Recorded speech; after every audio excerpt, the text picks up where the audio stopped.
اللہ فرمائے گا تو نے مجھ سے جو دعا بھی مانگی تھی میں نے وہ قبول کی، کیا تو نے فلاں دن یہ دعا نہ کی تھی کہ میں تیرا رنج و غم دور کر دوں جس میں تو مبتلا تھا اور میں نے تجھے اس رنج و غم سے نجات بخشی تھی؟ بندہ کہے گا بالکل سچ ہے میرے اللہ۔ پھر اللہ فرمائے گا وہ دعا تو میں نے قبول کر کے دنیا ہی میں نے تیری آرزو پوری کر دی تھی، اور فلاں روز پھر تو نے دوسرے غم میں مبتلا ہونے پر دعا کی، اے خدایا اس مصیبت سے نجات دے، مگر تو نے اس رنج و غم سے نجات نہ پائی اور برابر اس میں مبتلا رہا۔ وہ کہے گا بے شک پروردگار تو خدا فرمائے گا میں نے اس دعا کے عوض جنت میں تیرے لیے طرح طرح کی نعمتیں جمع کر رکھی ہیں، اور اسی طرح دوسری حاجتوں کے بارے میں بھی دریافت کر کے یہی فرمائے گا۔ پھر نبی کریم صلی اللہ علیہ وآلہ وسلم نے فرمایا بندہ مومن کی کوئی دعا ایسی نہ ہوگی جس کے بارے میں اللہ یہ بیان نہ فرما دے کہ یہ میں نے دنیا میں قبول کی اور یہ تمہاری آخرت کے لیے ذخیرہ کر کے رکھی۔ اس وقت بندہ مومن سوچے گا کاش میری کوئی دعا بھی دنیا میں قبول نہ ہوتی۔ اس لیے بندے کو ہر حال میں دعا مانگتے رہنا چاہیے۔ دعا مانگتے وقت ظاہری آداب، طہارت، پاکیزگی کا پورا خیال رکھیے اور قلب کو بھی ناپاک جذبات، گندے خیالات اور بیہودہ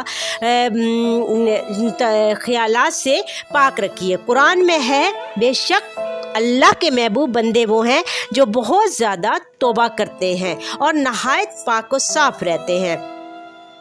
سورہ مدثر میں ہے اور اپنے رب کی کبریائی بیان کیجئے اور اپنے نفس کو پاک رکھیے۔ دوسروں کے لیے بھی دعا کیجئے لیکن ہمیشہ اپنی ذات سے شروع کیجئے، پہلے اپنے لیے دعا مانگیے پھر دوسروں کے لیے۔ قرآن پاک میں حضرت ابراہیم علیہ السلام اور حضرت نوح علیہ السلام کی 2 دعائیں نقل کی گئی ہیں جن سے یہی سبق ملتا ہے۔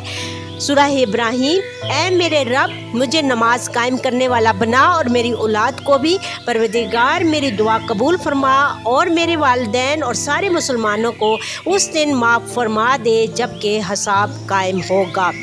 سورہ نوح، میرے رب میری مغفرت فرما اور میرے ماں باپ کی مغفرت فرما اور ان مومنوں کی مغفرت فرما جو ایمان لا کر میرے گھر میں داخل ہوئے اور سارے ہی مومن مردوں اور عورتوں کی مغفرت فرما۔ حضرت ابی بن کعب رضی اللہ تعالیٰ عنہ فرماتے ہیں نبی کریم صلی اللہ علیہ وآلہ وسلم جب کسی شخص کا ذکر فرماتے تو اس کے لیے دعا کرتے اور دعا اپنی ذات سے شروع کرتے۔ اگر آپ امامت کر رہے ہیں تو ہمیشہ جامع دعائیں مانگیے اور جمع کے صیغے استعمال کیجیے۔ قرآن پاک میں جو دعائیں نقل کی گئی ہیں ان میں بالعموم جمع ہی کے صیغے استعمال کیے گئے ہیں۔ دعا میں تنگ نظری اور خود غرضی سے بھی بچیے اور اللہ کی عام رحمت کو محدود سمجھنے کی غلطی کر کے اس کے فیض و بخشش کو اپنے لیے خاص کرنے کی دعا نہ کیجیے۔ حضرت ابو ہریرہ رضی اللہ تعالیٰ عنہ فرماتے ہیں کہ مسجد نبوی میں ایک بدو آیا، اس نے نماز پڑھی پھر دعا مانگی اور کہا اے اللہ مجھ پر اور محمد صلی اللہ علیہ وآلہ وسلم پر رحم فرما اور ہمارے ساتھ کسی اور پر رحم نہ فرما۔ تو نبی کریم صلی اللہ علیہ وآلہ وسلم نے فرمایا تو نے اللہ کی وسیع رحمت کو تنگ کر دیا۔ دعا میں بے تکلف قافیہ بندی سے بھی پرہیز کیجیے اور سادہ انداز میں گڑ گڑا کر دعا مانگی۔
اور پھر اللہ کی حمد و ثنا کرے اور نبی کریم صلی اللہ علیہ وآلہ وسلم پر درود و سلام بھیجے۔ اس کے بعد اللہ کی بارگاہ میں اپنی ضرورت کو بیان کرے۔ نبی کریم صلی اللہ علیہ وآلہ وسلم کی شہادت ہے کہ بندے کی جو دعا اللہ کی حمد و ثنا اور نبی کریم صلی اللہ علیہ وآلہ وسلم پر درود و سلام کے ساتھ پہنچتی ہے وہ شرف قبولیت پاتی ہے۔